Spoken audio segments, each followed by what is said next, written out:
simultaneously relieved and frustrated. Well, that was her told, Elizabeth thought. Not half. And another little dig about her intelligence, or lack of it, shoehorned in there, too. Had he remembered her as the half-witted inquisitor of his earlier lecture? She might have stood and fumed there another minute or two, in a manner uncomfortably mixed with unwilling gratitude for his turning a blind eye to her error, so that she hardly knew what to feel or to think. Or she might have turned on her heel and followed his excellent advice, and got the hell off the ward, where she could still be apprehended by a furious staff nurse at any moment, getting her collar felt. But as it happened, she didn't immediately do either, no matter how silly it made her. Curiosity was enough to make her linger, for all it might get her fired. Curiosity, because this haughty chap walked into the cubicle, gave an almost inaudible "evening, nurse" to Jane, and promptly sat down beside C. Bingley at his bedside, and took the barely conscious chap's hand. "Good God, Charles," Elizabeth heard him greet the patient. "What on earth have you been up to get yourself into this state?" And that was as much as she knew, for she did possess an adequate sense of self-preservation, after all, and Jane might walk out of the cubicle at any moment, let alone the staff nurse wandering past, or the ward sister back from dinner. Still, it was interesting, and Elizabeth pondered the matter idly as she hurried, discreet as possible, off the ward through the back door by the supplies cupboard. Why, the fellow had seemed practically human in his concern for what must be quite a good friend. Well, for a moment, at least. She thought it over again as she hurried back onto the path to the main building and the junior nurses' residential hall, which led off from an asphalt track beside the annex car park, largely reserved for consultants and senior staff, with a few visitors' spaces to the side. The early evening light was dimming, and she looked over at the great splayed and fronded elm trees over on the far side of the park as she hurried along. And so doing, she caught sight of a woman getting out of a car just that minute come to a halt in a visitor's space. The back of the woman's head, her posture and bearing, the bell of her slightly thin blonde hair were all damnably familiar. And yet Elizabeth couldn't for the life of her bring to mind who it actually was. Until the woman turned, settling an expensive handbag on her shoulder and locking the door of her car, shaking her hair into place with a toss of the head that was also unpleasantly familiar. Right at that moment this lady looked up, and caught Elizabeth's eye. Oh, saints preserve her, it was Sapphy Bingley, and Elizabeth would have known the old bitch anywhere. Sapphy, short for Seraphina, and it wasn't as if she was really as old as all that, just a mere 3 years older than Elizabeth and her own sister, Caroline. She'd been a prefect at the small private boarding school Elizabeth had attended. A bit ramshackle, with economically affordable fees for the Bennets, once the bursary Elizabeth had qualified for was factored into the accounts. But academically Lady Russell's punched quite a bit above its weight, was intellectually more than respectable, with hot competition for the few assisted places available. Elizabeth had made good friends there, and cemented her existing friendly acquaintanceship with Charlotte Lucas, daughter to Sir William, a fellow student up until the upper sixth. But not all of her fellow students had been so very congenial, the Bingley sisters senior and junior included in this latter set. And for this reason, Elizabeth would just as soon not have made Sapphy Bingley's acquaintance again, had indeed done very well without that dubious pleasure in the last couple of years since finishing sixth form at Lady Russell's endowed Scholars' College for young ladies.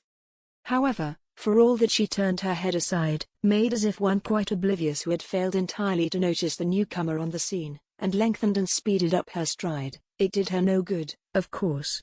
"Hi. You, over there. Don't I know you?"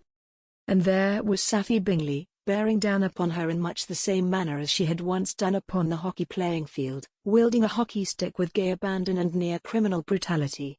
Elizabeth winced, and her ankles positively tingled in an unpleasantly reminiscent sense memory of the experience. Damn Wittgenstein. Damn the fellow. There being clearly no escape, Elizabeth sighed, and cut short her attempted fleeing of the scene. And Sapphy Bingley strode up in front of her, effectively barring Elizabeth's way upon the path, and planted herself before our heroine on two solid and tree-trunk-like legs.